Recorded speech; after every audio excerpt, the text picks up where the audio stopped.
welcome back to my channel. My name is Sarah and this is my channel, Novel Serendipity. And today I have 5 books that to me feel like winter, feel like this cozy season, feel like, you know, the cold, brisk, snowy Wisconsin weather that I am used to and grew up with. These are what these books feel like. I have read 3 out of the 5. The other 2 is assumptions I'm making and assumptions I would make and will make before I go into these books whenever I decide to read them. I'm assuming they're going to feel like winter. So I will start off with the 3 books that I've actually read because I can actually attest to them. First book that I'm going to recommend that kind of feels like winter to me is Snow Lane by Josie Angelini. One, the cover feels like winter. Obviously, the title is very wintry. Snow, snow, snowy. I don't actually think this book, like the timeline, I think is not summer, but besides that, it's not really when the book is placed. Like, I don't think it's placed in winter. I don't remember it being wintry per se, but this book, like when you look at it, it feels like winter, and then the contents feel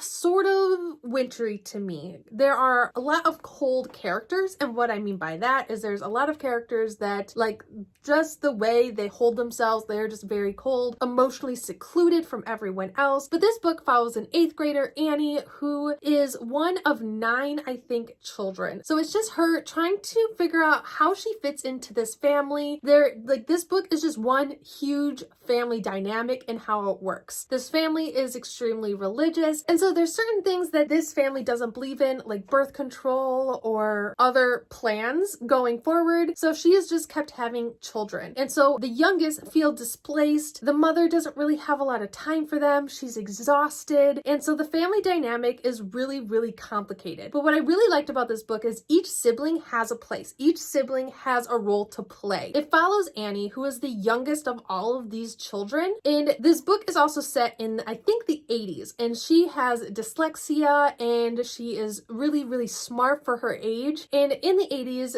children didn't really get help with this. They didn't get assistance with this. They didn't have pretty much anyone to point them in the right direction. So not only is she feeling very displaced at home, she's feeling very displaced at school. And so this was just a really amazing read. It was really hard to get through at some points. And after I finished reading this, I actually went on to Josie Angelini's blog and read a little bit about how she got inspiration for this book. And it was heartwarming and heartbreaking at the same time. But I definitely recommend this book. It's short, it's sweet. It has one of those endings where it's not exactly contained, it's not really wrapped up, but when you're talking about really complex and difficult family dynamics and situations, no family is ever 100% fixed or figured out. And so the ending of this book really matched that. I do have a relatively old review up of this book. It's non-spoilery, so I will link that up above and down below if you want to check that out if you're interested in this book. The second book that I've read that is on this list is Frostblood by Allie Blake. I really like this book. It feels like winter and it follows Firebloods and it follows Frostbloods. The Frostbloods have basically this power or magic over like ice and frost and anything cold.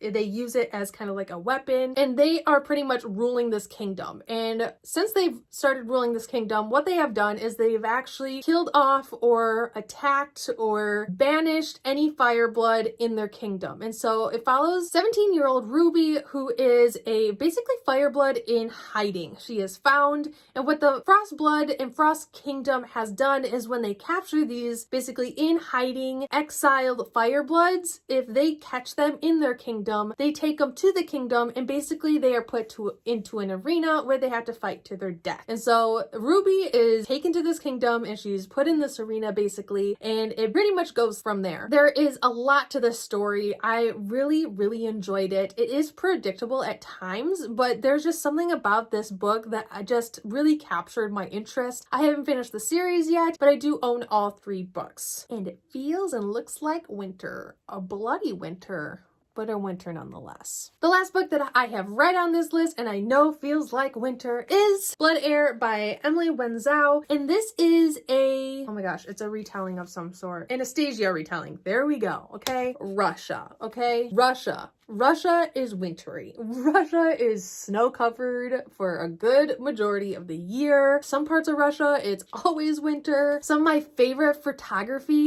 of winter is photos from Russia. So this is an Anastasia retelling, and it follows an exiled princess who is framed for her father's murder, her father's death, if I'm not mistaken. It's been a couple months since I read this, but I'm pretty sure that she is framed for her father's death. And so she is on the run. She is trying to find people to clear her name. And so her first stop is to basically find the man that can find anyone. So she finds the man that can find anyone. You would think he would be better off at hiding if he was always finding people that were hiding. But she's like, hey, I'll make a deal, okay? I'll make a deal with you if you can find this person because they can clear my name. And so they go on this journey together pretty much to clear her name. But he doesn't know exactly who she is. He doesn't know exactly what her goals are. Basically what he knows is she needs to find a guy. And so he's like, okay, let's go find a guy. And so they make a deal. I liked this book a lot more than I thought I was going to. This book has relatively mixed reviews. I think I gave it 4 out of 5 stars, and I'm actually really interested in going on with the rest of the story. But Anastasia is one of my favorite stories out there. And so this was, I think, my first Anastasia retelling. And so maybe that's why I liked it so much. But it did feel like winter. There were scenes where it was winter, it was snowy, they were traveling when it was cold, that sort of thing. And so the setting of this story was, it felt like a Russia winter, and I really enjoyed and appreciated that. The last 2 books I have not read, but I'm assuming they're set in winter. They have something to do with winter, have at least one scene where the characters are in a snow-covered field or on a snow-covered mountain or something, and so yes. So if this is a complete lie, I'm sorry, but this is my recommendation video. The first one is Snow Like Ashes by Sarah Raish. I think it's Rosh, maybe, I don't know. But it follows a 16-year-old girl who's in the kingdom of winter. Sounds like a winter book to me. Like I said, if I'm wrong, I am so sorry. Let's take a look. Okay, 16 years ago, the kingdom of winter was conquered and its citizens enslaved, leaving them without magic or a monarch. Now the Winterians, this is definitely a winter book, only hope for freedom in the 8 survivors who managed to escape and who have been searching for a chance to steal back winter's magic and rebuild the kingdom ever since. It has an orphaned girl, a warrior in training. What more could you want? Snow like ashes. Snow, I'm assuming, is because it's winter and the kingdom of winter. Ashes for all the people that were murdered. This book has been on my radar for an obnoxious amount of time. I bought this book pre-BookTube. Before I knew BookTube even existed, I bought this book because I'm like, I'm gonna love this. Have I read it? No, I have not. The next one I bought during my first, I think, year and a half of BookTube, and that is I Am Still Alive, a novel by Kate Alice Marshall. And so this one, I think a girl is stuck in the mountains, wintry mountains. There's a cabin. She knows if she doesn't act fast, the cold will kill her before she has time to worry about food. Seems like a mountain wintry thriller, some sort of book. It looks like she might have some sort of training because her dad was a survivalist, off the grid kind of guy. But it looks like maybe before she was stranded in this wintry mountain landscape, she was in a car accident. She's still recovering. It looks like that's where her mother was killed. So it looks like it's maybe her and her father. Her father is missing and she's stuck in a snowy mountain landscape. Sounds like a wintry book to me.